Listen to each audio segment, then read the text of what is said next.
อุบัติมาเพื่อขจัดความทุกข์เข็ญและให้ความร่มเย็นแก่ประสบนิกรใต้พระบรมโพธิสมภาร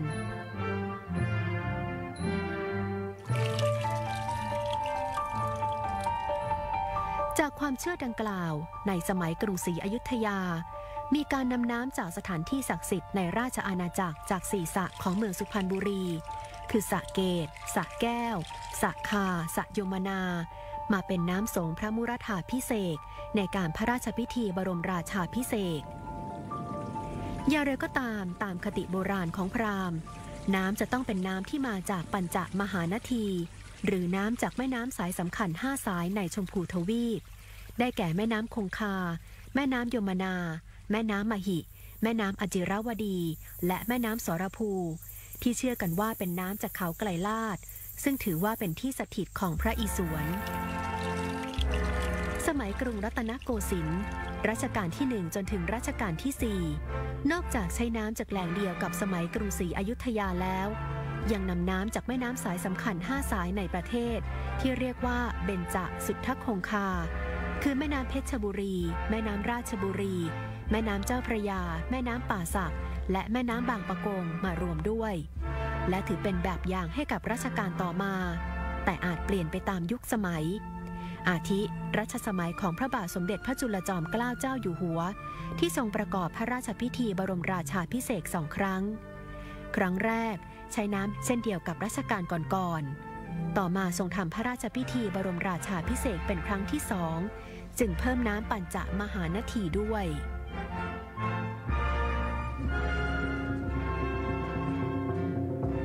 สมัยรัชกาลที่6พระราชพิธีบรมราชาภิเษกครั้งแรกทรงใช้น้ำมุรธาภิเษกและน้ำอภิเษกจากแหล่งเดียวกับรัชกาลที่5ส่วนในพระราชพิธีบรมราชาภิเษกสมโภชได้เพิ่มน้ำจากมณฑลต่างๆ7 แห่งเพื่อเป็นสิริมงคลเช่นเดียวกับสมัยรัชกาลที่7แต่เปลี่ยนสถานที่ตั้งพิธีทำน้ำอภิเษกเพื่อความเหมาะสม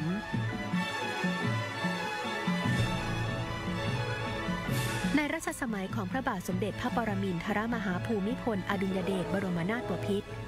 น้ำที่ใช้ในการทำน้ำอภิเษกมาจากมณฑลต่างๆเช่นเดียวกับในสมัยรัชกาลที่7แต่เปลี่ยนชื่อจากมณฑลมาเป็นจังหวัดประกอบด้วยน้ำปัญจมหานาทีจากประเทศอินเดียน้ำเบญจสุทธคงคาน้ำจาก4 สระเมืองสุพรรณบุรีและน้ำจากสถานที่สำคัญตามภูมิภาคต่างๆทั่วประเทศ18 แห่งสำหรับการเตรียมน้ำอภิเษกในงานพระราชพิธีบรมราชาภิเษกรัชกาลที่10จะนำน้ำจากเบญจสุทธคงคาน้ำจากสระ4 แห่งในจังหวัดสุพรรณบุรีและน้ำจากแหล่งน้ำศักดิ์สิทธิ์ทุกจังหวัดทั่วประเทศ107 แห่งในกรุงเทพมหานคร1 แห่งโดยจะทำพิธีพลีกรรมตักน้ำพร้อมกันทั่วประเทศในวันที่6 เมษายน 2562และเข้าสู่กำหนดการตามโบราณราชประเพณีต่อไป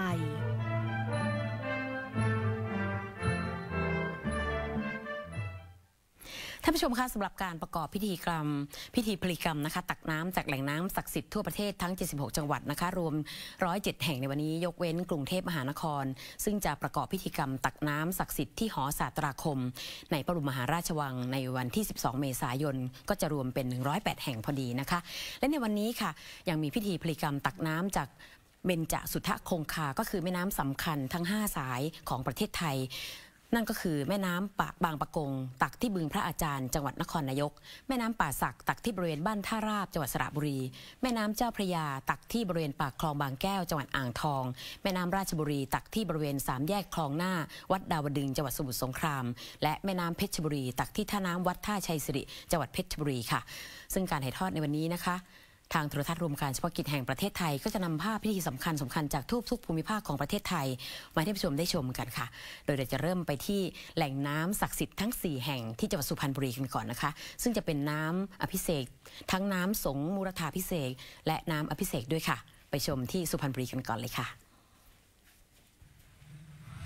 สำหรับจังหวัดสุพรรณบุรีแห่งนี้นะคะเป็นที่ตั้งของแหล่งน้ำศักดิ์สิทธิ์ที่สำคัญยิ่งถึง4สระด้วยกันค่ะก็คือสระแก้วสระคา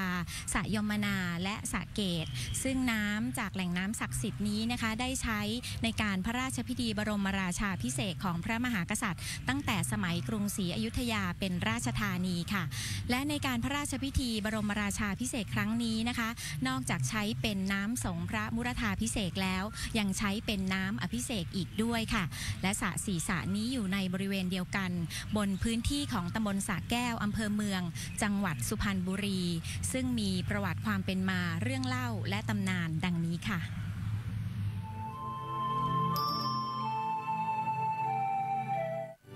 โดยที่จังหวัดสุพรรณบุรีเป็นแหล่งน้ำที่จะนำมาใช้ในพิธีสงพระมุรธาภิเษกประกอบไปด้วยน้ำจากสระแก้วสระคาสระยมนาสระเกต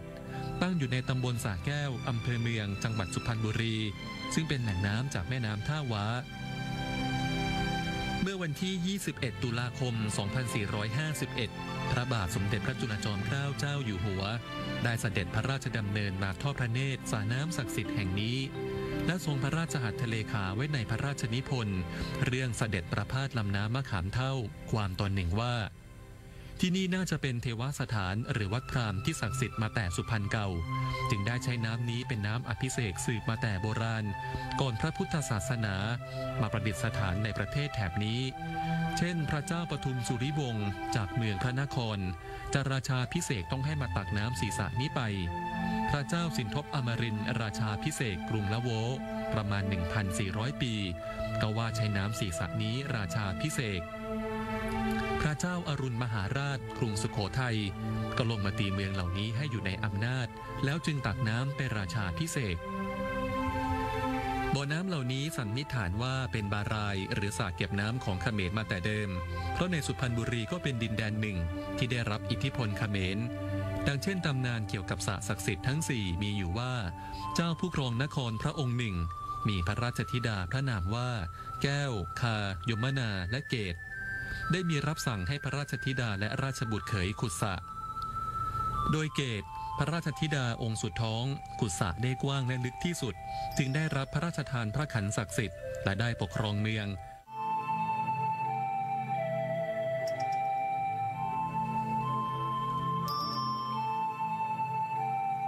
นอกจากน้ำศักดิ์สิทธิ์จากแหล่งน้ำทั้ง4ของจังหวัดสุพรรณบุรีแล้วนะคะในส่วนของภาคกลางทั้ง21จังหวัดก็มีการประกอบพิธีพลีกรรมตักน้ำจากแหล่งน้ำศักดิ์สิทธิ์ขึ้นพร้อมกันทุกจังหวัดทั่วประเทศยกเว้นกรุงเทพมหานครค่ะมีกรุงเทพมหานครและอีก21จังหวัดแหล่งน้ำศักดิ์สิทธิ์ใน21จังหวัดรวม30แห่งประกอบด้วยจังหวัดสุพรรณบุรี4แห่งจังหวัดสุโขทัย3แห่งจังหวัดนครนายก3แห่งจังหวัดเพชรบูรณ์2แห่งจังหวัดอุทัยธานี2แห่งนอกนั้นมีแหล่งน้ำศักดิ์สิทธิ์จังหวัดละ1แห่งคือนครสวรรค์กำแพงเพชรพิจิตรพิษณุโลกสระบุรีลพบุรีชัยนาทสิงห์บุรีอ่างทองพระนครศรีอยุธยาปทุมธานีนนทบุรีนครปฐมสมุทรสงครามสมุทรสาครและสมุทรปราการโดยบรรยากาศของเมื่อวานนี้นะคะมีการประกอบพิธีขอขมาเทพยดาเทพารักษ์ที่ปกปักรักษาแหล่งน้ำศักดิ์สิทธิ์ค่ะโดยพราหมณ์มงคลพิสิทธิ์สรเวทมหามุนีประจำวังหม่อมเจ้าหญิงมาลินีมงคลอมาตยกุลนะคะเป็นผู้นำในการประกอบพิธีค่ะและช่วงเช้าที่ผ่านมานะคะก็จะมีการประกอบพิธีบวงสรวงเทพยดาเทพารักษ์เช่นกันค่ะ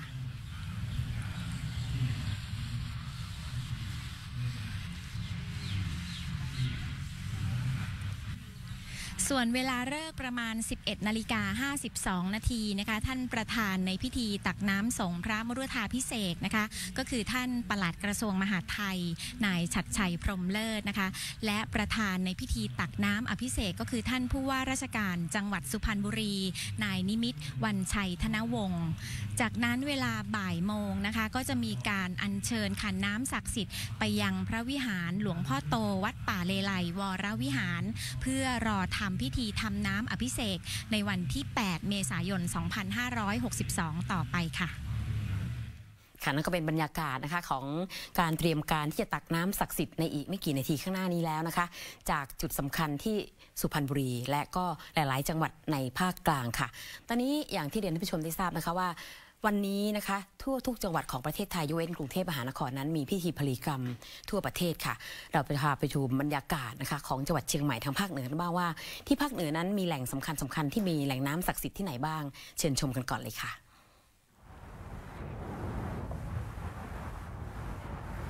ท่านผู้ชมครับนำท่านมาติดตามในช่วงก่อนพิธีพลีกรรมตักน้ำศักดิ์สิทธิ์เพื่อเสกเป็นน้ำอภิเษกในพระราชพิธีบรมราชาภิเษกสมเด็จพระเจ้าอยู่หัวมหาวชิราลงกรณ์บดินทรเทพยวรางกูลของจังหวัดเชียงใหม่ครับและจุดที่ผมยืนอยู่นี้นะครับก็คือที่วัดบุพารามอำเภอเมืองจังหวัดเชียงใหม่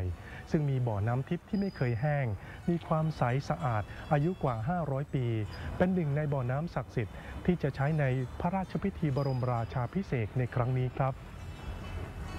ภายในวัดบุพารามในขณะนี้มีการจัดเตรียมสถานที่อย่างสวยงามมีความพร้อมสำหรับการประกอบพิธีเมื่อถึงฤกษ์เวลาซึ่งจุดนี้จะมีนายสุภชัยเอี่ยมสุวรรณผู้ว่าราชการจังหวัดเชียงใหม่จะเป็นผู้ตักน้ำศักดิ์สิทธิ์ใส่ขันน้ำสาครสำหรับบ่อน้ำทิพย์ศักดิ์สิทธิ์แห่งนี้มีความลึกปากบ่อจนถึงก้นบ่อประมาณ7 เมตร 20 เซนติเมตรเมื่อปี 2530 เจ้าหน้าที่สำนักพระราชวังได้นำน้ำจากบ่อทิพย์ไปถวายเป็นน้ำสงฆ์พระบาทสมเด็จพระปรมินทรมหาภูมิพลอดุลยเดชบรมนาถบพิตรทรงมีพระชนมายุ5 รอบและครั้งที่2เมื่อปี 2554 ได้ประกอบพิธีตักน้ำศักดิ์สิทธิ์แห่งนี้ไปประกอบพิธีเสกน้ำพระพุทธมนต์พร้อมน้ำศักดิ์สิทธิ์จากทั่วประเทศทูลเกล้าถวายเพื่อเป็นน้ำสงฆ์อภิเษกในพระราชพิธีออกมหาสมาคมเนื่องในโอกาสพระราชพิธีมหามงคลเฉลิมพระชนมพรรษา7 รอบ5 ธันวาคม 2554 พระบาทสมเด็จพระปรมินทรมหาภูมิพลอดุลยเดชบรมนาถบพิตรรัชกาลที่ 9 และครั้งนี้เป็นครั้งที่ 3 ครับนับเป็นความปลื้มปิติยินดีกับทางวัดคณะสงฆ์และพระสงฆ์นิกรชาวจังหวัดเชียงใหม่เป็นอย่างยิ่งที่พระราชพิธีมหามงคลในครั้งนี้ได้นำน้ำจากบ่อน้ำทิพย์ไปเป็นน้ำพุทธมนต์ศักดิ์สิทธิ์ในพระราชพิธีบรมราชาภิเษกอีกครั้งสำหรับวัดบุพารามเดิมเป็นพระราชอุทยานของพระเจ้าติโลกราชกษัตริย์ผู้ครองนครเชียงใหม่องค์ที่ 9 สร้างขึ้นในปีพุทธศักราช 2040 และบ่อน้ำมีมาก่อนสร้างวัดเชื่อว่าน่าจะมีอายุมากกว่า500 ปีแต่มีเรื่องเล่าเป็นตำนานว่าหากผู้หญิงเข้าในเขตบ่อน้ำจะทำให้น้ำขุ่นปัจจุบันจึงมีป้ายห้ามผู้หญิงเข้าติดไว้และมีการทำอิฐเป็นรั้วล้อมรอบ8 เหลี่ยมอย่างสวยงามครับสำหรับจังหวัดเชียงใหม่นอกจากจะมีแหล่งน้ำศักดิ์สิทธิ์บ่อน้ำทิพย์ที่วัดบุพารามแห่งนี้แล้วยังมีน้ำทิพย์จากแหล่งน้ำดอยอ่างกาหลวงยอดดอยอินทนนท์อำเภอจอมทองและน้ำขุนน้ำปิงอำเภอเชียงดาวด้วยครับสำหรับแหล่งน้ำศักดิ์สิทธิ์ในภาคเหนือตอนบนที่จะใช้ในพระราชพิธีบรมราชาภิเษกสมเด็จพระเจ้าอยู่หัวมหาวชิราลงกรณ์บดินทรเทพยวรางกูลมีดังนี้ครับจังหวัดเชียงรายบ่อน้ำทิพย์วัดพระธาตุดอยตุงหรือวัดน้อยซึ่งตั้งอยู่ที่อำเภอแม่สายจังหวัดน่านบ่อน้ำทิพย์วัดสวนตาลอำเภอเมืองน่านครับจังหวัดแม่ฮ่องสอนน้ำจากถ้ำปลาอุทยานแห่งชาติถ้ำปลาผาเสืออำเภอเมืองแม่ฮ่องสอนจังหวัดลำปางบ่อน้ำศักดิ์สิทธิ์หรือบ่อน้ำเลี้ยงพระนางจามเทวีตั้งอยู่บริเวณวัดพระธาตุลำปางหลวงอำเภอเกาะคาจังหวัดลำพูนบ่อน้ำทิพย์ดอยขะม้ออำเภอเมืองลำพูนส่วนที่จังหวัดพะเยาจะมี2 แหล่งด้วยกันครับคือขุนน้ำแม่ปืมเขตป่าสงวนแห่งชาติแม่ปืมอำเภอแม่ใจน้ำตกคะหรือน้ำคะบ้านปางคำเหนืออำเภอปงและที่จังหวัดแพร่มีบ่อน้ำศักดิ์สิทธิ์อยู่4 บ่อคือบ่อน้ำศักดิ์สิทธิ์ลำน้ำแม่คำมีอำเภอเมืองแพร่บ่อน้ำวัดบ้านนันทารามอำเภอเมืองแพร่บ่อน้ำพระฤาษีบ้านแม่สินอำเภอวังชิ้นและที่บ่อน้ำศักดิ์สิทธิ์วัดพระหลวงอำเภอสูงเม่นครับและนี่ก็เป็นภาพรวมของ14 แหล่งน้ำศักดิ์สิทธิ์ในพื้นที่8 จังหวัดภาคเหนือตอนบนครับท่านผู้ชมครับเมื่อพิธีพลีกรรมตักน้ำศักดิ์สิทธิ์ของจังหวัดเชียงใหม่แล้วเสร็จ จะได้มีการจัดขบวนเคลื่อนไปยังวัดพระสิงห์วรมหาวิหารเพื่อประกอบพิธีทำน้ำอภิเษกเจริญพระพุทธมนต์ต่อไปนะครับถือเป็นความปลื้มปิติยินดีของพระสงฆ์นิกรชาวเหนือเป็นอย่างยิ่งที่พระราชพิธีมหามงคลในครั้งนี้ได้นำน้ำจากแหล่งน้ำศักดิ์สิทธิ์ไปใช้ในพระราชพิธีบรมราชาภิเษกสมเด็จพระเจ้าอยู่หัวมหาวชิราลงกรณ์บดินทรเทพยวรางกูลครับขอบคุณค่ะจากทางภาคเหนือนะคะภาคเหนือตอนบนเราเห็นแล้วว่าบ่อน้ำศักดิ์สิทธิ์นั้นมีที่ไหนบ้างจะพาไปดูบรรยากาศของภาคเหนือตอนล่างกันก่อนค่ะซึ่งมีจุดสำคัญหลายๆจุดทีเดียวแต่ว่าศูนย์ของเรานั้นอยู่ที่พิษณุโลกค่ะไปติดตามบรรยากาศกันที่นั่นก่อนเลยค่ะนำคุณผู้ชมค่ะมายังแหล่งน้ำศักดิ์สิทธิ์สระสองห้องอำเภอเมืองจังหวัดพิษณุโลกสถานที่ประกอบพิธีพลีกรรมตักน้ำศักดิ์สิทธิ์สำหรับการจัดทำน้ำอภิเษกเพื่อใช้ในพระราชพิธีบรมราชาภิเษกสมเด็จพระเจ้าอยู่หัวมหาวชิราลงกรณ์บดินทรเทพยวรางกูลและที่สระสองห้องแห่งนี้ค่ะนามเดิมนั้นเราจะเรียกกันว่าสระพี่สระน้องสันนิษฐานว่าเป็นสระน้ำซึ่งตั้งอยู่ในเขตโบราณสถานพระราชวังจันทร์ค่ะและน้ำศักดิ์สิทธิ์ณสถานที่แห่งนี้นะคะตามโบราณราชประเพณีแล้วเราเคยได้นำมาประกอบในพิธีจำนวนถึง4ครั้งด้วยกันค่ะและสถานที่แห่งนี้เป็น1ใน14แห่งแหล่งน้ำศักดิ์สิทธิ์ในพื้นที่จังหวัดภาคเหนือตอนล่างและในช่วงนี้ค่ะเราจะไปติดตามรับชมแหล่งน้ำศักดิ์สิทธิ์ในพื้นที่ภาคเหนือตอนล่างทั้ง10จังหวัดกันค่ะ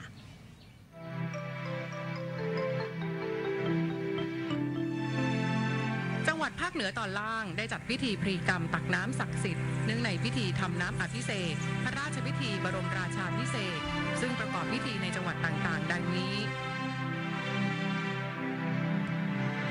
ที่จังหวัดอุตรดิตถ์จัดพิธีทำน้ำอภิเษกที่บ่อน้ำทิพย์เวียงเจ้าเงาะอำเภอลับแลในบ่อที่17จากทั้งหมด18บ่อมีลักษณะเป็นบ่อศิลาแรงธรรมชาติชาวบ้านเชื่อว่ามีความศักดิ์สิทธิ์และไม่มีวันแห้งจังหวัดตากจัดพิธีตักน้ำศักดิ์สิทธิ์ที่อ่างเก็บน้ำเหนือเขื่อนภูมิพลบริเวณวัดพระบาทเขาน้ำอำเภอสามเงาสถานที่ศักดิ์สิทธิ์สร้างขึ้นสมัยพระนางจามเทวีและเขื่อนภูมิพลเป็นโครงการพระราชดำริของพระบาทสมเด็จพระปรมินทรมหาภูมิพลอดุลยเดชบรมนาถบพิตรทรงพระราชทานพระปรมาภิไธยให้ใช้ชื่อเขื่อนภูมิพลที่จังหวัดสุโขทัยจัดพิธีตักน้ำศักดิ์สิทธิ์จาก3แหล่งประกอบด้วยตระพังทองภายในอุทยานประวัติศาสตร์สุโขทัยบ่อแก้วและบ่อทองตั้งอยู่ที่วัดเขาอินอำเภอศรีสัชนาลัยน้ำในบ่อแก้วมีความใสสะอาดส่วนบ่อทองน้ำออกสีเหลืองคล้ายทองจังหวัดกำแพงเพชรประกอบพิธีตักน้ำศักดิ์สิทธิ์ที่บ่อ300,000บ่อน้ำโบราณตั้งอยู่ด้านหน้าอุทยานประวัติศาสตร์กำแพงเพชรเชื่อว่าในบ่อน้ำนี้มีน้ำจำนวนมากแม้คน300,000 คนใช้ดื่มกินก็ไม่มีวันหมด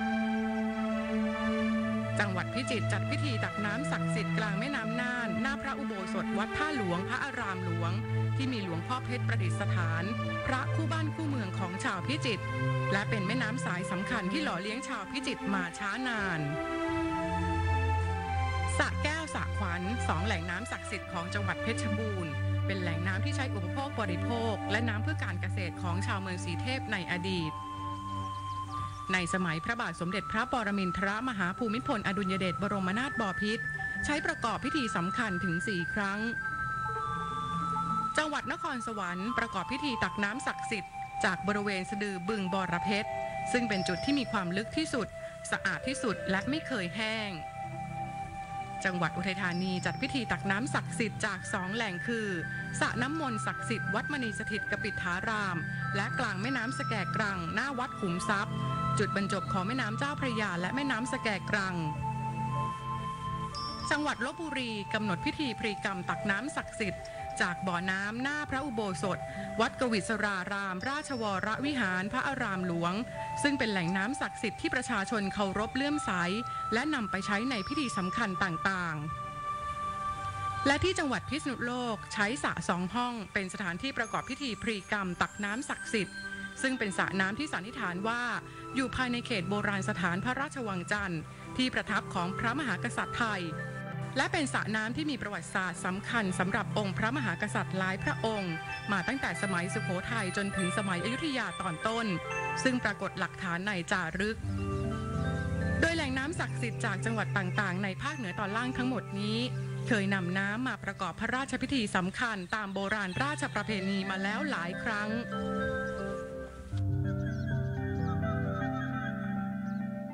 และหลังจากที่เสร็จสิ้นพิธีพลีกรรมตักน้ำศักดิ์สิทธิ์จากศาล2ห้องแห่งนี้แล้วค่ะทางจังหวัดพิษณุโลกนั้นจะได้อัญเชิญน้ำศักดิ์สิทธิ์ไปประกอบพิธีจัดทำน้ำอภิเษกที่วิหารหลวงพ่อพระพุทธชินราชวัดพระศรีรัตนมหาธาตุวรมหาวิหารพระอารามหลวงชั้นเอกในลำดับต่อไปค่ะ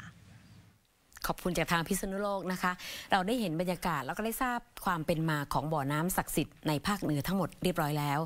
ตอนนี้จะพาไปชมบรรยากาศที่ภาคตะวันออกเฉียงเหนือกันบ้างค่ะซึ่งก็มีแหล่งน้ำศักดิ์สิทธิ์มากมายหลายแห่งทีเดียวนะคะที่จะมาร่วมในพระราชพิธีบรมราชาภิเษกในครั้งนี้ซึ่งก็มีจุดสำคัญ2 จุดทีเดียวค่ะนั่นก็คือ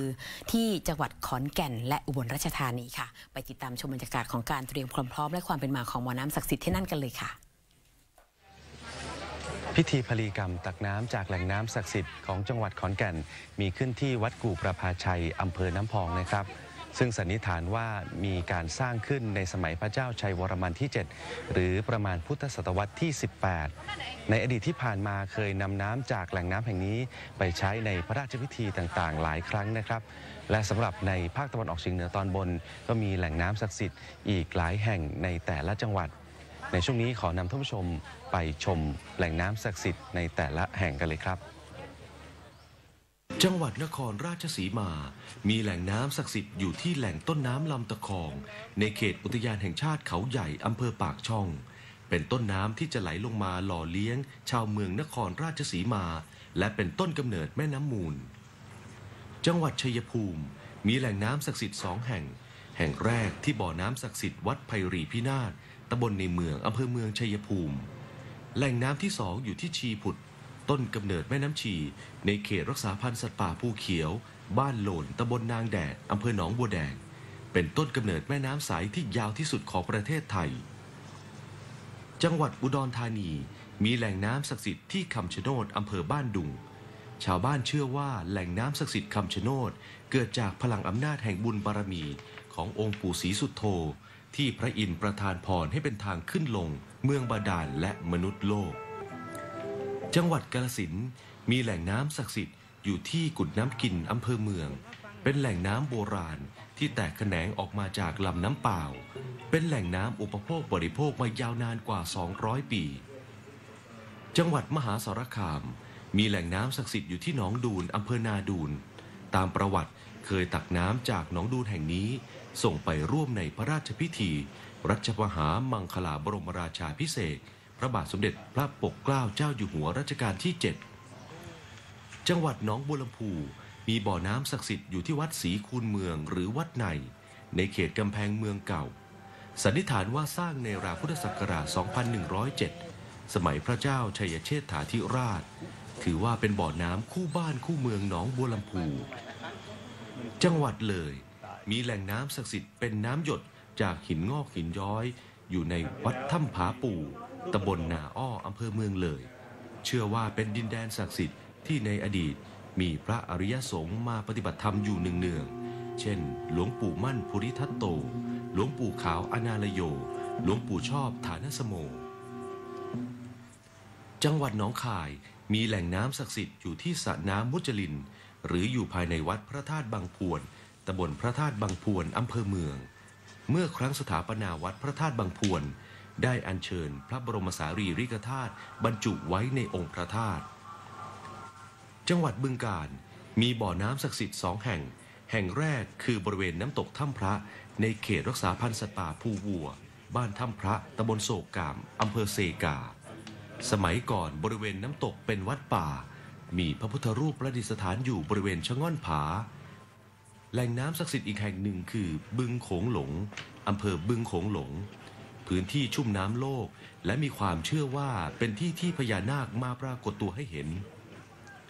จังหวัดสกลนครมีแหล่งน้ำศักดิ์สิทธิ์ที่บ่อน้ำลอดภายในวัดพระธาตุเชิงชุมวรวิหารพระอารามหลวงอำเภอเมืองมีมาพร้อมกับการสร้างบ้านแปลงเมืองหนองหานหลวงและตามตำนานเล่าว่าพระธาตุเชิงชุมคือสถานที่ชุมนุมของรอยพระบาทของพระพุทธเจ้า4 พระองค์จังหวัดขอนแก่นมีแหล่งน้ำศักดิ์สิทธิ์อยู่ภายในวัดกู่ประภาชัย บ้านนาคำน้อยตำบลบัวใหญ่อำเภอน้ำพองเป็นโบราณสถานปรางกู่ประภาชัยที่กรมศิลปากรได้บูรณะให้เป็นโบราณสถานอโรคยาสารที่สมบูรณ์ที่สุดแห่งหนึ่งของประเทศไทย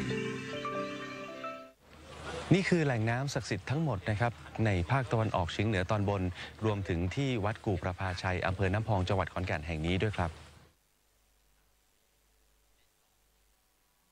ขณะนี้ดิฉันอยู่ที่บ่อน้ำโจกแหล่งน้ำศักดิ์สิทธิ์ในพื้นที่อำเภอวารินชำราบจังหวัดอุบลราชธานีที่จัดพิธีพลีกรรมตักน้ำจากแหล่งน้ำศักดิ์สิทธิ์เพื่อนำไปประกอบพิธีจัดทำน้ำอภิเษกที่วัดสุปัตตนารามวรวิหารอำเภอเมืองจังหวัดอุบลราชธานีค่ะบ่อน้ำโจกแหล่งน้ำศักดิ์สิทธิ์แห่งนี้เป็นแหล่งน้ำสำคัญค่ะที่เมื่อในอดีตพลตรีพระเจ้าบรมวงศ์เธอกรมหลวงสรรพสิทธิประสงค์ได้นำไปประกอบพิธีถือน้ำพิพัฒน์สัตยาเพื่อความเป็นสวัสดิมงคลตามวาระและโอกาสงานพิธีสำคัญต่างๆค่ะนอกจากนี้นะคะยังมีแหล่งน้ำศักดิ์สิทธิ์อีก8แห่งค่ะใน8จังหวัดภาคตะวันออกเฉียงเหนือตอนล่างที่จัดพิธีพลีกรรมตักน้ำจากแหล่งน้ำศักดิ์สิทธิ์ในวันนี้มีดังนี้ค่ะจังหวัดบุรีรัมย์สระน้ำศักดิ์สิทธิ์วัดกลางพระอารามหลวงตำบลในเมืองอำเภอเมืองจังหวัดบุรีรัมย์เป็นแหล่งน้ำศักดิ์สิทธิ์ที่ชาวบ้านเรียกกันว่าสระสิงโตมีความเชื่อกันว่าเป็นสระน้ำศักดิ์สิทธิ์ในสมัยโบราณชาวบ้านตักน้ำไปดื่มกินใช้ประโยชน์และนำน้ำไปประกอบพิธีสำคัญและพิธีมงคลต่างๆ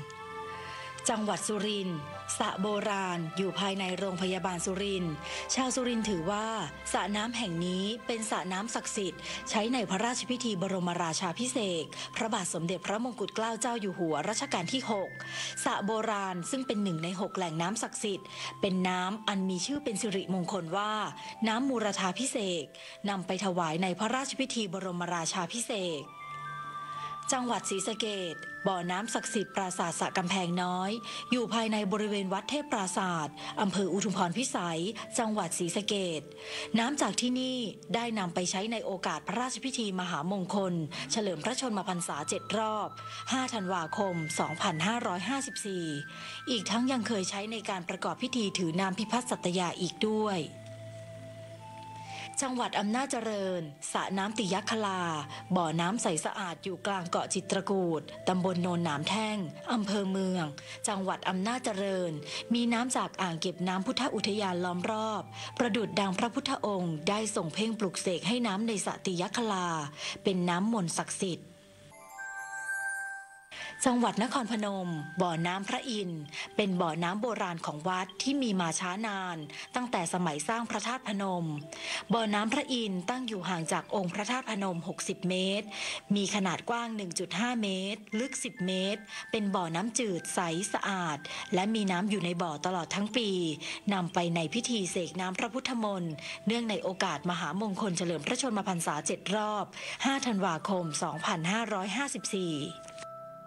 จังหวัดมุกดาหารน้ำตกแก้งช้างเนียมตำบลคำชะอีอำเภอคำชะอีจังหวัดมุกดาหารเป็นต้นกำเนิดของแหล่งน้ำสาขาหลายแห่งที่ไหลไปหล่อเลี้ยงชีวิตผู้คนในจังหวัดมุกดาหารและเคยใช้ในการประกอบพิธีพลีกรรมตักน้ำศักดิ์สิทธิ์3ครั้งจังหวัด101บ่อน้ำศักดิ์สิทธิ์วัดบึงพระลานชัยพระอารามหลวงมีอายุยาวนานกว่า 1,000 ปีมีบึงน้ำใหญ่หน้าวัดใช้เป็นที่ฉลองชัยชนะและประกอบพระราชพิธีถือน้ำพิพัฒน์สัตยาของข้าราชการและจังหวัดยโสธรท่าคำทองแหล่งน้ำศักดิ์สิทธิ์ในแม่น้ำชีหลังวัดศรีธรรมารามตำบลในเมืองอำเภอเมืองจังหวัดยโสธรใช้เป็นแหล่งน้ำเพื่อทำน้ำพระพุทธมนต์ศักดิ์สิทธิ์และในงานพระราชพิธีมหามงคลเฉลิมพระชนมพรรษา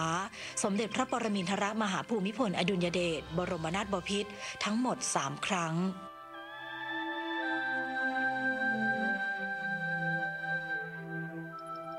และทั้งหมดนี้นะคะคือแหล่งน้ำศักดิ์สิทธิ์9แห่งใน9จังหวัดภาคตะวันออกเฉียงเหนือตอนล่างที่จัดพิธีพลีกรรมตักน้ำจากแหล่งน้ำศักดิ์สิทธิ์เพื่อนำไปประกอบพิธีจัดทำน้ำอภิเษกในพระราชพิธีบรมราชาภิเษกสมเด็จพระเจ้าอยู่หัวมหาวชิราลงกรณ์บดินทรเทพยวรางกูลค่ะขอบคุณทีมงานจากอุบลราชธานีนะคะเราได้เห็นบรรยากาศของการเตรียมพร้อมในการตักน้ำศักดิ์สิทธิ์ซึ่งในอีกไม่กี่วินาทีข้างหน้านี้ก็จะถึงมหาฤกษ์แล้วที่จะ ประกอบพิธีพลีกรรมในทุกๆจังหวัดทั่วประเทศพร้อมกันคือ 11:38 นาทีถึง 11:52 นาทีถึง 12:38 นาทีนั่นเองนะคะซึ่งก็จะเห็นบรรยากาศทั้งหมดพร้อมกันด้วยแต่ว่ายังเหลืออีกส่วนหนึ่งค่ะที่จะต้องไปติดตามชมก็คือในส่วนของภาคใต้นะคะภาคใต้นั้นก็จะมีจุดสำคัญที่เราปักหลักกันไว้ก็คือที่สุราษฎร์ธานีและสงขลาค่ะไปดูบรรยากาศที่นั่นกันก่อนค่ะ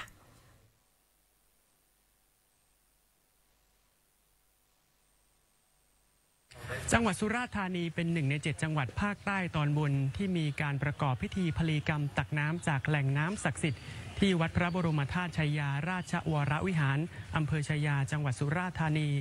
สำหรับวัดพระบรมธาตุชัยยาราชวรวิหารแห่งนี้ถือเป็นปูชนียสถานที่สำคัญในจังหวัดภาคใต้ที่มีการก่อสร้างโดยใช้รูปแบบศิลปะสมัยศรีวิชัยและบรรยากาศในขณะนี้มีประชาชนและเจ้าหน้าที่มาร่วมในพิธีครั้งประวัติศาสตร์นี้เป็นจำนวนมาก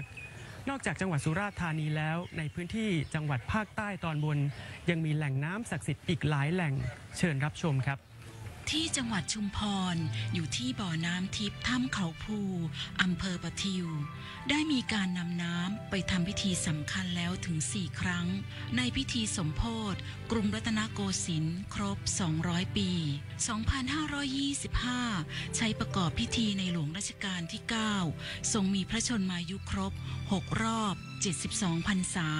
ทรงมีพระชนมายุ 80 พรรษาและนำทูลเกล้าถวายในพระราชพิธีมหามงคลเฉลิมพระชนมพรรษา7 รอบ5 ธันวาคม 2554 จังหวัดระนองมีแหล่งน้ำศักดิ์สิทธิ์ที่บ่อน้ำพุร้อนรักษาวารินซึ่งเป็นแหล่งน้ำแร่และแหล่งท่องเที่ยวที่สำคัญเชื่อมโยงกับสถาบันพระมหากษัตริย์มาตั้งแต่ครั้งอดีตบ่อน้ำร้อนแห่งนี้ได้นำน้ำไปทำพิธีพุทธาภิเษกในพระราชพิธีมหามงคลเฉลิมพระชนมพรรษา5 รอบ60 พรรษาพระบาทสมเด็จพระปรมินทรมหาภูมิพลอดุลยเดชจังหวัดสุราษฎร์ธานีมีแหล่งน้ำศักดิ์สิทธิ์อยู่ที่วัดพระบรมธาตุชัยยาราชวรวิหารซึ่งเป็นปูชนียสถานสำคัญคู่บ้านคู่เมืองและเป็นโบราณสถานที่เคารพบูชาของชาวภาคใต้น้ำศักดิ์สิทธิ์แห่งนี้เคยใช้ประกอบพิธีพระบรมราชาภิเษกเมื่อปี 2493 และเคยใช้เนื่องในโอกาสพระราชพิธีมหามงคลเฉลิมพระชนมพรรษา80 พรรษาเนื่องในโอกาสมหามงคลเฉลิมพระชนมพรรษา7 รอบ84 พรรษาจังหวัดนครศรีธรรมราชถือเป็นจังหวัดเดียวในประเทศไทยที่มีแหล่งน้ำศักดิ์สิทธิ์ที่ใช้ในพิธีพลีกรรมตักน้ำถึง6 แห่งประกอบด้วยบ่อน้ำวัดหน้าพระลานบ่อน้ำวัดเสมาเมืองบ่อน้ำวัดเสมาชัยบ่อน้ำวัดประตูขาวห้วยป่านาคราชหรือห้วยเทวดานาคราชและห้วยเขามหาชัยบ่อน้ำศักดิ์สิทธิ์ทั้ง6 แห่งนี้ประกอบพระราชพิธีเช่นน้ำอภิเษกน้ำบรมราชาภิเษกและน้ำพิพัฒน์สัตยาจังหวัดกระบี่มีแหล่งน้ำศักดิ์สิทธิ์ที่วังเทวดาซึ่งเป็นแอ่งน้ำที่ตั้งอยู่บริเวณน้ำตกห้วยโต้อุทยานแห่งชาติเขาพนมเบญจาอำเภอเมืองจังหวัดกระบี่ปี 2530 ได้มีการนำไปประกอบพิธีเนื่องในวโรกาสเฉลิมพระชนมพรรษาครบ5 รอบ60 พรรษาเนื่องในวโรกาสเฉลิมพระชนมพรรษาครบ6 รอบ72 พรรษาจังหวัดพังงามีแหล่งน้ำศักดิ์สิทธิ์ที่ถ้ำน้ำผุดตำบลถ้ำน้ำผุดอำเภอเมืองใช้ประกอบพิธีเนื่องในวโรกาสพระราชพิธีมหามงคลเฉลิมพระชนมพรรษาครบ6 รอบ72 พรรษาและครบ7 รอบ84 พรรษาจังหวัดภูเก็ตมีแหล่งน้ำศักดิ์สิทธิ์ที่วัดชัยธารารามหรือวัดฉลองอำเภอเมืองได้นำไปประกอบพิธีทำน้ำมนต์ทูลเกล้าถวายรัชกาลที่ 9 ในโอกาสพระราชพิธีมหามงคลเฉลิมพระชนมพรรษา7 รอบ84 พรรษา และนี่คือแหล่งน้ำศักดิ์สิทธิ์ในพื้นที่ 7 จังหวัดภาคใต้ตอนบนรวม 12 แหล่งด้วยกันที่จะมีพิธีพลีกรรมตักน้ำศักดิ์สิทธิ์เพื่อนำไปประกอบพิธีทำน้ำอภิเษกในพระราชพิธีบรมราชาภิเษกสมเด็จพระเจ้าอยู่หัวมหาวชิราลงกรณ์บดินทรเทพยวรางกูลครับมาที่จังหวัดสงขลาค่ะจังหวัดสงขลาคือ1 ใน 7 จังหวัดพื้นที่ภาคใต้ตอนล่างซึ่งจะมีพิธีพลีกรรมตักน้ำศักดิ์สิทธิ์จากสถานที่สำคัญและที่นี่วัดแหลมบ่อท่ออำเภอกระแสสินจังหวัดสงขลาที่ตั้งของแหล่งน้ำศักดิ์สิทธิ์ศูนย์รวมจิตใจของคนในชุมชนและที่สำคัญแหล่งน้ำแห่งนี้เคยถูกใช้ในพระราชพิธีที่สำคัญตั้งแต่สมัยรัชกาลที่ 5 เรื่อยมาจนถึงปัจจุบันสำหรับพื้นที่ 7 จังหวัดภาคใต้ตอนล่างมีแหล่งน้ำที่สำคัญทั้งหมด 13 แห่งดังต่อไปนี้ค่ะ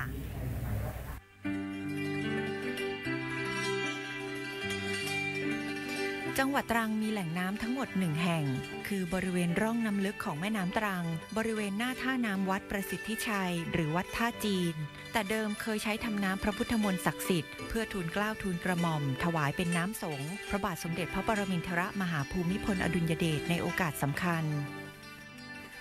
จังหวัดสตูลมีแหล่งน้ำทั้งหมด1แห่งได้แก่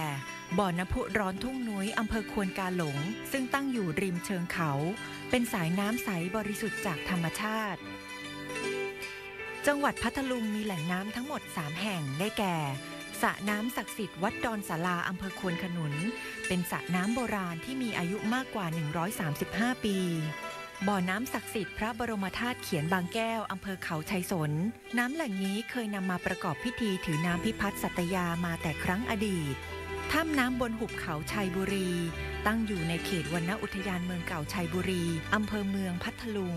น้ำศักดิ์สิทธิ์แห่งนี้อยู่ภายในถ้ำสูงจากพื้นดิน215 เมตรเชื่อกันว่าภูเขาแห่งนี้เป็นที่อยู่ของเทวดาจังหวัดปัตตานีมีแหล่งน้ำทั้งหมด4แห่งได้แก่บ่อทองหรือบ่อช่างขุดปัจจุบันตั้งอยู่ในอำเภอปนาเระบ่อชัยตั้งอยู่ในอำเภอปนาเระน้ำบ่อฤาษีปัจจุบันตั้งอยู่ในเขตอำเภอมายอน้ำสระวังพลายบัวปัจจุบันตั้งอยู่ในอำเภอโคกโพ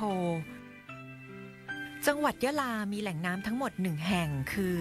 สระแก้วสระน้ำศักดิ์สิทธิ์ปัจจุบันตั้งอยู่บริเวณถ้ำมืดหรือถ้ำปปร.วัดคูหาพิมุขอำเภอเมืองยะลาเป็นแหล่งน้ำที่เกิดขึ้นตามธรรมชาติภายในถ้ำมืดซึ่งมีลักษณะใสสะอาดและถูกนำไปใช้ในวาระสำคัญต่างๆหลายครั้งจังหวัดนราธิวาสมีแหล่งน้ำทั้งหมด2แห่งคือน้ำแบ่งปัจจุบันตั้งอยู่ในเขตอำเภอตากใบซึ่งเป็นคลองน้ำสีดำไหลมาบรรจบกัน4สายใน4อำเภอน้ำตกสิรินธรปัจจุบันตั้งอยู่ในบ้านบาลาอำเภอแว้งเมื่อปี 2542 ได้ใช้น้ำในแหล่งน้ำศักดิ์สิทธิ์แห่งนี้เพื่อทำน้ำพระพุทธมนต์ศักดิ์สิทธิ์ทูลเกล้าทูลกระหม่อมถวายในพระราชพิธีมหามงคลเฉลิมพระชนมพรรษา6รอบพระบาทสมเด็จพระปรมินทรมหาภูมิพลอดุลยเดชบรมนาถบพิตรจังหวัดสงขลามีแหล่งน้ำทั้งหมด1แห่งคือบ่อน้ำศักดิ์สิทธิ์วัดแหลมบ่อท่อตั้งอยู่ในวัดแหลมบ่อท่ออำเภอกระแสสินจังหวัดสงขลาโดยเมื่อปีพ.ศ. 2432 พระบาทสมเด็จพระจุลจอมเกล้าเจ้าอยู่หัวรัชกาลที่ 5 ได้เสด็จประทับใกล้ๆกับบ่อท่อ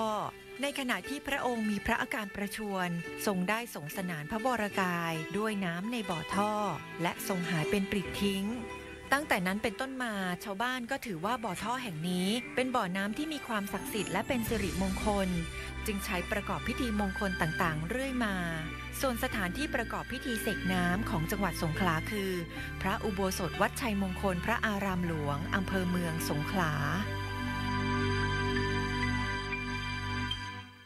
และทั้งหมดนี้คือ13แหล่งน้ำศักดิ์สิทธิ์ในพื้นที่ภาคใต้ตอนล่างที่จะเชิญไปทำน้ำอภิเษกในพระราชพิธีบรมราชาภิเษกสมเด็จพระเจ้าอยู่หัวมหาวชิราลงกรณ์บดินทรเทพยวรางกูลค่ะจากภาคใต้นะคะเรากลับมาที่ภาคตะวันออกค่ะซึ่งก็มีอีกหลายๆจังหวัดนะคะที่ต้องประกอบพิธีพลีกรรมตักน้ำจากแหล่งน้ำศักดิ์สิทธิ์กันไปดูบรรยากาศที่จังหวัดจันทบุรีกันก่อนเลยค่ะ ครับคุณผู้ชมครับนำคุณผู้ชมมายังพื้นที่ภาคตะวันออกนะครับและในจุดที่ผมยืนอยู่ตรงนี้ก็คือวัดพลับตำบลบางกระจะอำเภอเมืองจันทบุรีนั่นเองครับเป็นแหล่งน้ำศักดิ์สิทธิ์1 ใน 3แห่งแหล่งน้ำสำคัญในจังหวัดจันทบุรีที่มีประวัติความเป็นมาอย่างยาวนานนะครับตั้งแต่สมัยสมเด็จพระเจ้าตากสินมหาราชทรงเคลื่อนทัพและพักทัพอยู่ที่วัดพลับบางกระจะแห่งนี้นั่นเองครับและนอกจากนี้นะครับใน9จังหวัดพื้นที่ภาคตะวันออกมีแหล่งน้ำศักดิ์สิทธิ์รวมกันทั้งสิ้น14แห่งที่จะใช้ประกอบพิธีทำน้ำอภิเษกในพระราชพิธีบรมราชาภิเษกสมเด็จพระเจ้าอยู่หัวมหาวชิราลงกรณ์บดินทรเทพยวรางกูลครับภาคตะวันออกของประเทศไทยมี9จังหวัดได้มีการเลือกแหล่งน้ำศักดิ์สิทธิ์เพื่อใช้ในการพระราชพิธีบรมราชาภิเษกรัชกาลที่10พุทธศักราช2562รวม14แห่งประกอบด้วยจันทบุรี3แห่งนครนายก3แห่งปราจีนบุรี2แห่งนอกนั้นคือจังหวัดชลบุรีตราดระยองฉะเชิงเทราสมุทรปราการและสระแก้วมีจังหวัดละ1แห่งสำหรับจังหวัดจันทบุรีมีแหล่งน้ำศักดิ์สิทธิ์3แห่งประกอบด้วยบ่อน้ำศักดิ์สิทธิ์สระแก้วอยู่ที่อำเภอท่าใหม่ตามตำนานเล่าขานกันว่าเมื่อหลายชั่วอายุคนแล้วมีผู้ไปพบสระน้ำแห่งหนึ่งอยู่ในป่าทึบใกล้กับเขาสระแก้วน้ำในสระเต็มเปี่ยมและใสบริสุทธิ์จนมองเห็นเป็นสีเขียวมรกตและเมื่อมีผู้คนเหน็ดเหนื่อยจะนำน้ำไปอาบและดื่มกินทำให้รู้สึกมีกำลังเป็นอย่างมากชาวบ้านจึงต่างเคารพบูชาและถือว่าเป็นแหล่งน้ำศักดิ์สิทธิ์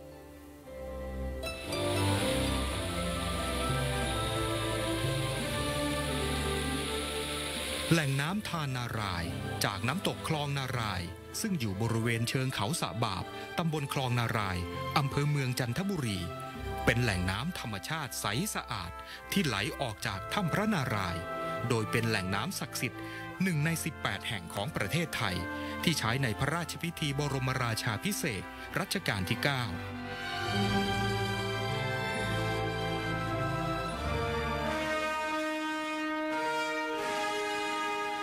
และบ่อน้ำศักดิ์สิทธิ์วัดพลับตำบลบางกระจะอำเภอเมืองจันทบุรี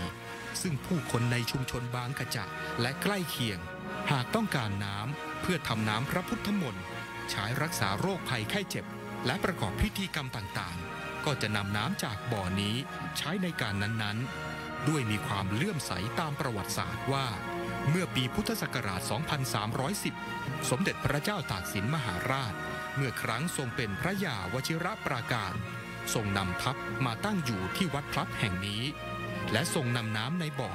มาทำน้ำพระพุทธมนต์ประพรมเหล่าทหารสร้างขวัญกำลังใจก่อนเข้าตีเมืองจันทบูรณ์และศึกครั้งนั้นได้รับชัยชนะครั้งรัชกาลที่1ปราบดาภิเษกเป็นปฐมกษัตริย์แห่งกรุงรัตนโกสินทร์ได้มีการนำน้ำในบ่อไปทำน้ำพระพุทธมนต์ในพระราชพิธีบรมราชาภิเษกและในรัชกาลต่อๆมาด้วยเช่นกัน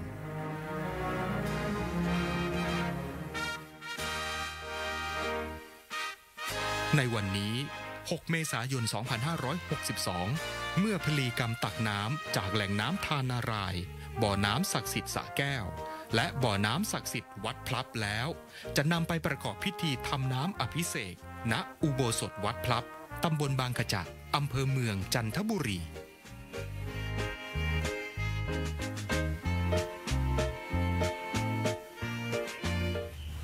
ครับและทั้งหมดนี้นะครับคือแหล่งน้ำศักดิ์สิทธิ์ในพื้นที่ภาคตะวันออกที่จะใช้นำมาประกอบทำน้ำอภิเษกในพระราชพิธีบรมราชาภิเษกสมเด็จพระเจ้าอยู่หัวมหาวชิราลงกรณ์บดินทรเทพยวรางกูลซึ่งก็ได้นำความปลื้มปิติยินดีมาสู่พระสงฆ์นิกรชาวจังหวัดในภูมิภาคตะวันออกอย่างหาที่สุดมิได้ครับ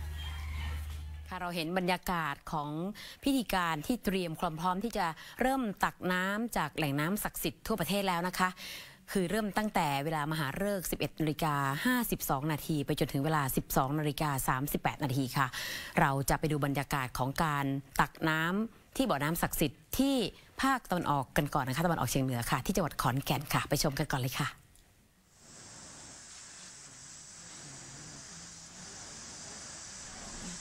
เข้าจริงเดี๋ยวจบนี้เข้ามาไม่เคยเข้าเมืองกัน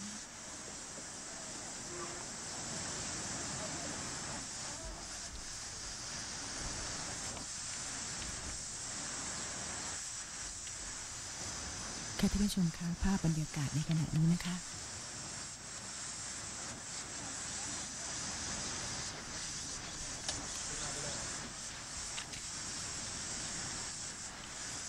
ค่ะท่านผู้ชมคะเสียงไม่ไปครับเสียงไม่ไปขึ้นไมค์เลยครับขึ้นไมค์เลยขึ้นไมค์แล้วเขาพูดแล้วเสียงไม่ไปค่ะท่านผู้ชมคะค่ะท่านผู้ชมคะ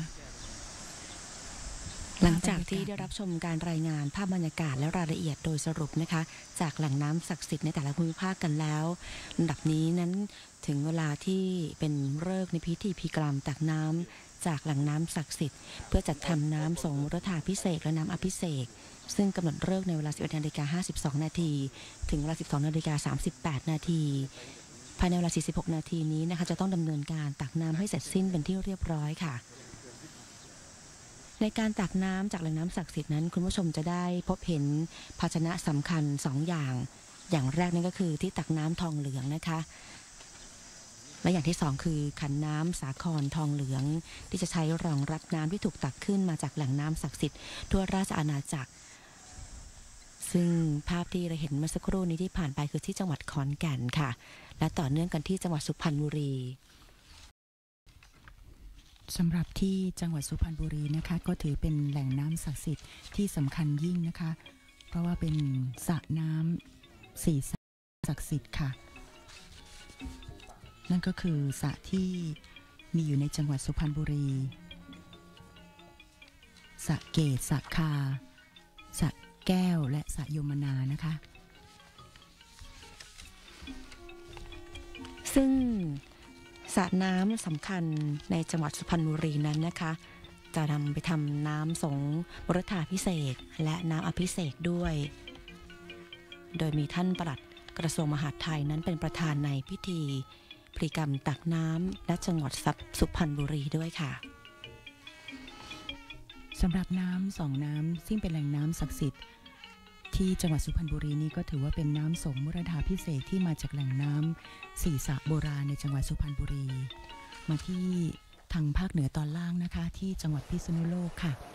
เป็นภาพบรรยากาศที่จัดขึ้นที่สระ2 ห้องณโบราณสถานพระราชวังจันทร์ถนนวังจันทร์อำเภอเมืองจังหวัดพิษณุโลกนะคะโดยท่านประธานในพิธีท่านผู้ว่าราชการจังหวัดก็จะได้เริ่มตักน้ำซึ่งเป็นพิธีตักน้ำจากแหล่งน้ำศักดิ์สิทธิ์ใส่ขันสาครซึ่งจะตักใน3 ใน 4ของขันสาครนะคะหลังจากตักน้ำสาครแล้วก็จะปิดฝาขันน้ำสาครแล้วห่อด้วยผ้าขาวขณะนี้อยู่ระหว่างการถ่ายทอดสัญญาณไปยังส่วนกลางด้วยนะครับ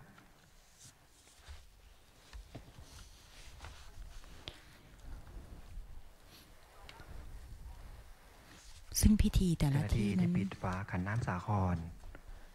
ห่อด้วยผ้าขาวผูกริบบิ้นสีขาวในแต่ละจังหวัดนั้นนะคะก็จะมีพิธีการหรือว่ากำหนดการนั้นเหมือนกันทุกประการนะคะก็คือการตักน้ำโดยที่ตักน้ำทองเหลืองซึ่งมีขนาดเส้นผ่านศูนย์กลาง4 นิ้วนะคะใช้สำหรับตักน้ำจากแหล่งน้ำศักดิ์สิทธิ์ทั้ง76 จังหวัดทั้ง107 แห่งรวมกรุงเทพอีก1 แห่งก็จะมีทั้งหมด108 แห่งนะคะนอกจากนี้ก็ยังมีการตักน้ำจากแม่น้ำ5 สายที่เรียกกันว่าเบญจสุทธคงคามาถึงที่จังหวัดสุราษฎร์ธานีค่ะการที่จังหวัดกาญจนบุรีนะคะจังหวัดกาญจนบุรีนั้นไปที่อำเภอสังขละบุรีค่ะบริเวณแหล่งน้ำ3 ประสบบ้านวังกะตำบลหนองลูอำเภอสังขละบุรีเป็นแหล่งน้ำศักดิ์สิทธิ์ที่ชาวไทยหลายชาติพันธุ์เคารพศรัทธานะคะเป็น1 ใน 19 แห่งของ16 จังหวัดภาคกลางและภาคตะวันออกนะคะตะวันตกนะคะที่จะนำไปใช้ในพระราชพิธีบรมราชาภิเษกแหล่งน้ำศักดิ์สิทธิ์แห่งนี้นะอยู่ภายในเขตพื้นที่อ่างเก็บน้ำเขื่อนวชิราลงกรณ์เดิมเป็นที่ตั้งของวัดวังวิเวการามหรือว่าวัดหลวงพ่ออุตตมะซึ่งเป็นที่เคารพสักการะของชาวบ้านในพื้นที่และประชาชนทั่วไปค่ะ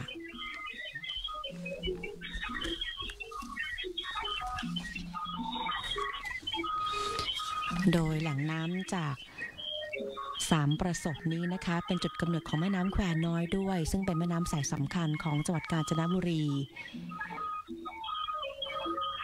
ภายหลังที่มีการสร้างเขื่อนวชิราลงกรณ์ก็ทำให้สถานที่บริเวณนี้จมอยู่ใต้น้ำค่ะอีกทั้งเคยเป็นมาถึงภาพในจังหวัดสงขลากันบ้างค่ะพิธีพลีกรรมตักน้ำในพื้นที่จังหวัดสงขลานั้นนะคะก็เป็นหนึ่งในจังหวัด7จังหวัดภาคใต้ตอนล่างวัดแหลมบ่อท่ออำเภอกระแสสินจังหวัดสงขลาณที่แห่งนี้เชื่อกันว่าบ่อน้ำศักดิ์สิทธิ์แห่งนี้นั้นเป็นศูนย์รวมจิตใจของคนในชุมชนนะคะแล้วก็เคยใช้ประกอบพระราชพิธีสำคัญหลายครั้งตั้งแต่สมัยรัชกาลที่5เรื่อยมาจนถึงปัจจุบันนี้พิธีจัดขึ้นที่วัดแหลมบ่อท่ออำเภอกระแสสินจังหวัดสงขลา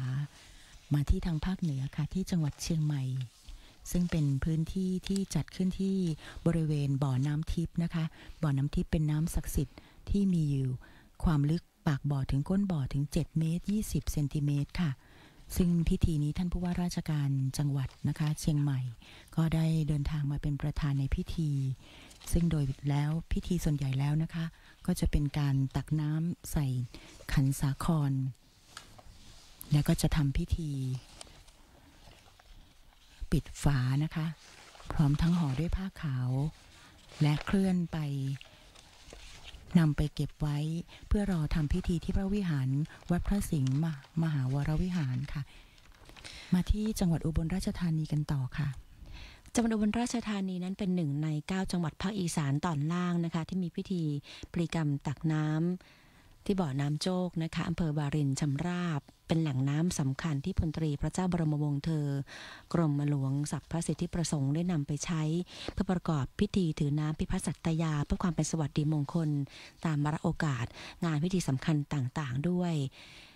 และในครั้งนี้ในพิธีพลีกรรมตักน้ำเพื่อจะนำน้ำนั้นไปทำน้ำอภิเษกเพื่อใช้ในพระราชพิธีบรมราชาภิเษกโดยจะมีการเสกน้ำที่วัดสุปัตตนารามวรวิหารอำเภอเมืองอุบลราชธานีจังหวัดอุบลราชธานีนะคะซึ่งประชาชนนั้นก็ได้ร่วมแรงร่วมใจกัน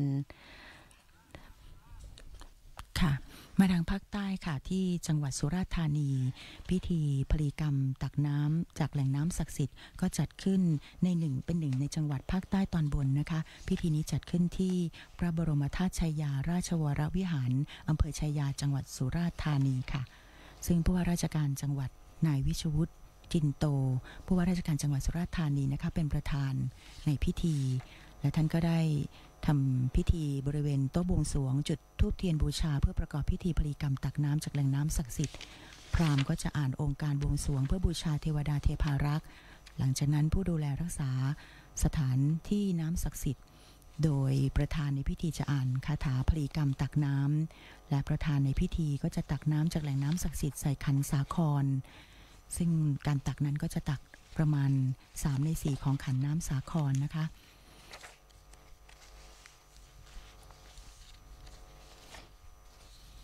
สำหรับที่จังหวัดสุราษฎร์ธานีนี้ก็ถือเป็นสถานที่ที่มีบ่อน้ำศักดิ์สิทธิ์1 ใน 7ของภาคใต้ตอนล่างนะคะภาคใต้ตอนบนค่ะแหล่งน้ำศักดิ์สิทธิ์ที่ใช้ในการทำน้ำอภิเษกโดยกระทรวงมหาดไทยนั้นเป็นผู้รับผิดชอบในการจัดทำนะคะ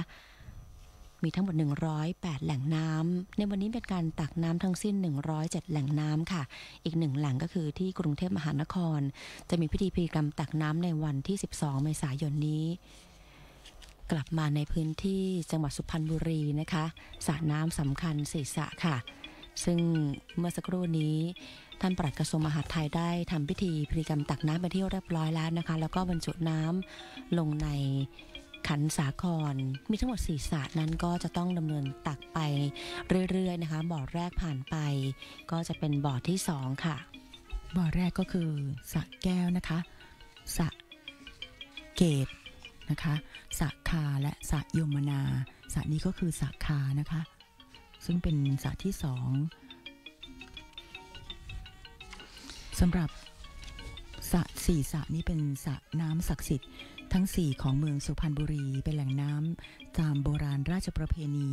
ที่เป็นน้ำสงพระมุรธาภิเษกพระมหากษัตริย์ในพระราชพิธีบรมราชาภิเษกที่นี่จะเป็นน้ำที่จะใช้สงมุรธาภิเษกในวันสำคัญนะคะ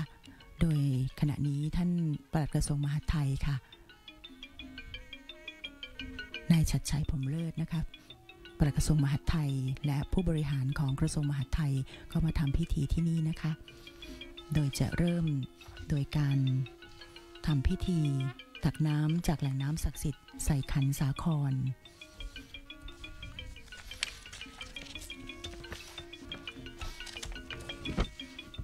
สระน้ำศักดิ์สิทธิ์แห่งนี้นะคะถือว่ามีการบูรณะมาตามยุคตามสมัยเพราะว่าเป็นสระน้ำโบราณที่ใช้ในพระราชพิธีมาตั้งแต่สมัยอยุธยาค่ะมีความกว้างของสระคาคือ48 เมตรนะคะยาว67 เมตรค่ะเรียกว่าเป็นใน4 สระนั้นเป็นสระที่มีความกว้างน้อยที่สุดนะคะส่วนสระที่มีความกว้างมากที่สุดคือสระเกตแล้วก็มีความยาวมากที่สุดด้วยนะคะคือ144 เมตรด้วยกันเดี๋ยวเราจะนำภาพบรรยากาศของในแต่ละพื้นที่ในจังหวัดสำคัญต่างๆนะคะนำให้ท่านผู้ชมได้รับชมกันด้วยโดยกระทรวงมหาดไทยนั้นได้เตรียมนะคะประธานในพิธีพลีกรรมตักน้ำถ้าเป็นในส่วนของจังหวัดสุพรรณบุรีนั้นก็จะเป็นท่านปลัดกระทรวงมหาดไทยค่ะส่วนในแหล่งน้ำอีก5 สายนะคะที่เป็นแม่น้ำเป็นจากสุทัศน์คงคาก็จะเป็นท่านรองปลัดกระทรวงมหาดไทยรวมถึงท่านอธิบดีกรมการปกครองส่วนในพื้นที่จังหวัดต่างๆ76 จังหวัดก็จะเป็นผู้ราชการจังหวัดนะคะรวมทั้งกรุงเทพมหานครท่านผู้ราชการกรุงเทพมหานครก็จะเป็นประธานในพิธีพลีกรรมตักน้ำค่ะท่านผู้ชมจะได้เห็นภาชนะที่บรรจุน้ำจากแหล่งน้ำศักดิ์สิทธิ์นะคะจากทั่วประเทศก็จะมีขันน้ำสาครทองเหลืองและที่ตักน้ำทองเหลืองซึ่งมีส่วนเส้นผ่าศูนย์กลาง4 นิ้วนะคะตักน้ำจากแหล่งน้ำศักดิ์สิทธิ์มาใส่ไว้ที่ขันสาครเพื่อที่จะนำไปยังวัดอารามที่ได้เตรียมไว้เพื่อทำพิธีพุทธาภิเษกต่อไปค่ะสำหรับขันน้ำสาครทองเหลืองนี้นะคะจะใช้รองรับน้ำที่ถูกตักขึ้นมาจากแหล่งน้ำศักดิ์สิทธิ์ทั่วราชอาณาจักรซึ่งทั้งขันตักน้ำที่ตักน้ำทองเหลืองแล้วก็ขันน้ำสาครทองเหลืองนั้น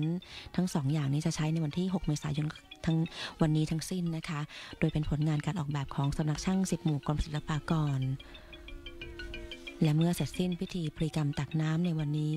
ก็จะได้เชิญขันน้ำสาครทองเหลืองของแต่ละจังหวัดไปเก็บไว้เพื่อรอฤกษ์ทำน้ำอภิเษกภายในพระอารามหรือว่าวัดที่สำคัญของจังหวัดนั้นๆในวันจันทร์ที่8 เมษายน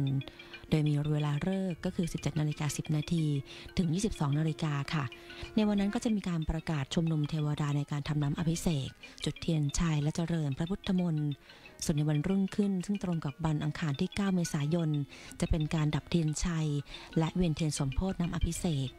จากนั้นจะเป็นการแบ่งน้ำอภิเษกที่ผ่านการพุทธาภิเษกแล้วลงบรรจุในคนโถน้ำที่ทำจากเซรามิกสีขาวเคลือบลายน้ำทองด้านหน้าเป็นตราพระราชพิธีบรมราชาภิเษกพุทธศักราช 2562 ส่วนด้านหลังก็จะเป็นตราประจำจังหวัดนะคะโดยในแต่ละจังหวัดนั้นก็จะได้รับคนโถน้ำ1 ใบไว้สำหรับบรรจุน้ำอภิเษกเก็บรักษาเอาไว้ที่กระทรวงมหาดไทยค่ะก่อนจะนำเข้าพิธีเสกน้ำอภิเษกรวมทั้งจากกรุงเทพมหานครและจาก76 จังหวัดทั่วประเทศที่วัดสุทัศน์เทพพระวรารามค่ะ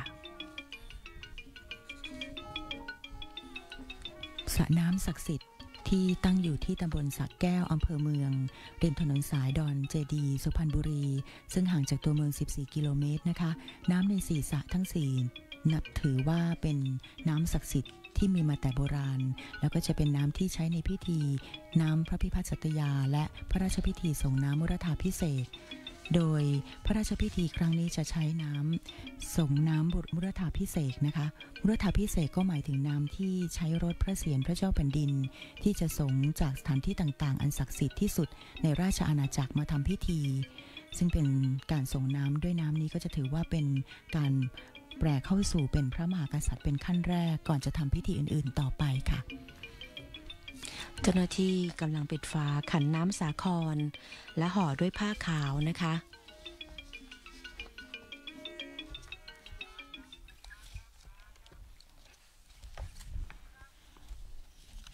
และภาพที่ท่านผู้ชมได้เห็นบรรยากาศในขณะนี้เป็นบรรยากาศที่จังหวัดกาญจนบุรีค่ะกลับมาที่จังหวัดสุพรรณบุรีกันอีกครั้งหนึ่งนะคะท่านปลัดกระทรวงมหาดไทยเป็นประธานในพิธีนะคะนายชัดชัยพรหมเลิศค่ะยังคงอยู่ในขั้นตอนของการห่อผ้าขาวนะคะซึ่งหลังจากที่ห่อผ้าขาวแล้วก็จะได้นำเข้าไปสู่พิธีสำคัญต่อไปค่ะมากันที่จังหวัดจันทบุรีนะคะในพื้นที่ภาคตะวันออกค่ะแล้วก็จุดที่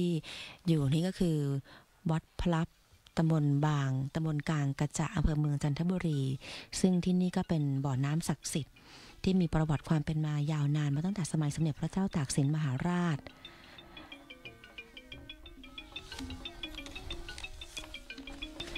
โดย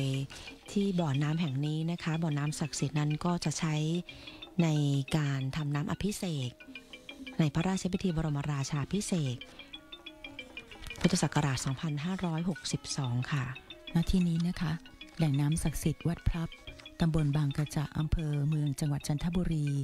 มีนายวิวัฒน์มหาผลสิริกุลนะคะรองผู้ว่าราชการจังหวัดจันทบุรีเป็นประธานนำข้าราชการประชาชนร่วมพิธีพลีกรรมตักน้ำศักดิ์สิทธิ์บ่อน้ำศักดิ์สิทธิ์วัดพลับซึ่งมีผู้คนในชุมชนบางกระจะและบริเวณใกล้เคียงนะคะได้มาร่วมทำพิธีนะคะประกอบพิธีกรรมนี้โดยความเลื่อมใสในประวัติศาสตร์ค่ะเมื่อปี 2310 สมเด็จพระเจ้าตากสินมหาราชยังทรงเป็นพระยาวชิรปราการทรงนำทัพมาตั้งอยู่ที่วัดพลับแห่งนี้และทรงนำน้ำในบ่อมาทำน้ำพระพุทธมนต์ประพรมเหล่าทหารสร้างขวัญกำลังใจก่อนเข้าตีเมืองจันทบูรณ์และศึกครั้งนั้นก็ได้รับชัยชนะนะคะครั้งรัชกาลที่1ปรับดาบพิเศษเป็นปฐมกษัตริย์แห่งกรุงรัตนโกสินทร์ก็ได้มีการนำน้ำในบ่อไปทำน้ำพระพุทธมนต์ในพระราชพิธีบรมราชาภิเษกและในรัชกาลต่อๆมาด้วยเช่นกันค่ะ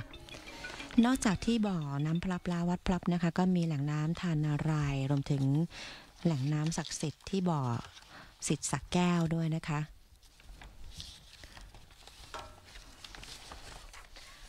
มากันที่ภาพของจังหวัดกาญจนบุรีอำเภอสังขละบุรีค่ะบ่อน้ำแห่งนี้นะคะตั้งอยู่ที่แหล่งน้ำ3ประสบบ้านวังกะตำบลหนองลูอำเภอสังขละบุรีนะคะเป็นแหล่งน้ำศักดิ์สิทธิ์ที่ชาวไทยหลายชาติพันธุ์นั้นได้เคารพศรัทธาแล้วก็เป็น1 ใน 19 แห่งของ16จังหวัดภาคกลางและภาคตะวันออกค่ะที่จะนำมาใช้ในการพระราชพิธีบรมราชาภิเษกนี้โดยแหล่งน้ำศักดิ์สิทธิ์3ประสบนี้นะคะอยู่ในเขตพื้นที่อ่างเก็บน้ำเขื่อนมชุราลงกรณ์เดิมก็เป็นที่ตั้งของวัดวังวิเวการามหรือว่าวัดหลวงพ่ออุตตมะนะคะเมื่อครั้งอดีตนั้นอยู่บนเนินสูงในบริเวณที่เรียกว่า3ประสบซึ่งเป็นจุดที่แม่น้ำ3สายไหลมาบรรจบกันนั่นก็คือแม่น้ำซองกาเรียต้นกำเนิดในป่าทุ่งใหญ่นเรศวรเป็นพื้นที่ศักดิ์สิทธิ์ที่ชาวกะเหรี่ยงให้ความเคารพนับถือค่ะรวมไปถึงแม่น้ำบีคลี่ต้นกำเนิดจากเทือกเขาตะนาวศรีเป็นเทือกเขาสำคัญเป็นสันปั่นน้ำกั้นเขตแดนไทยเมียนมาแล้วก็แม่น้ำรันตีนะคะต้นกำเนิดจากยอดเขาไถ่ผะซึ่งเป็นยอดเขาที่สูงที่สุดในจังหวัดกาญจนบุรีค่ะ3ประสบนั้นถือว่าเป็นจุดกำเนิดของแม่น้ำแควน้อยแม่น้ำสายสำคัญของจังหวัดกาญจนบุรีเองด้วยแต่ว่าภายหลังจากที่มีการสร้างเขื่อนขึ้นมานะคะทำให้บริเวณสถานที่แห่งนี้จมอยู่ใต้น้ำนะคะแล้วก็ยังเป็นสถานที่ท่องเที่ยวเรียกว่าเป็นอันซีนไทยแลนด์ที่มีชื่อเสียงของจังหวัดด้วยนะคะอีกทั้งสถานที่ศักดิ์สิทธิ์ที่ชาวสังขละบุรีทุกกลุ่มชาติพันธุ์ให้ความเคารพนับถือค่ะมาถึงจังหวัดสุพรรณบุรีนะคะเป็นบ่อที่3แล้วนะคะสำหรับการตักน้ำกับสำหรับการพลีกรรมตักน้ำนะคะท่านปลัดกระทรวงมหาดไทยได้ทำพิธีพลีกรรมตักน้ำเป็นที่เรียบร้อยแล้วนะคะสำหรับบ่อน้ำที่3แล้วก็เจ้าหน้าที่นั้นจะได้นำไปห่อผ้าขาวแล้วก็ผูกด้วยริบบิ้นนะคะเพื่อนำมารวมไว้ที่กระทรวงมหาดไทย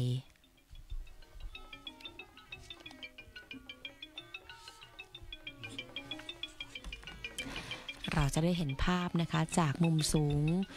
ในพื้นที่ของสระน้ำทั้ง4สระของจังหวัดสุพรรณบุรีนะคะซึ่งเป็นสระน้ำสำคัญที่จะใช้ทำน้ำสงฆ์มุรธาภิเษก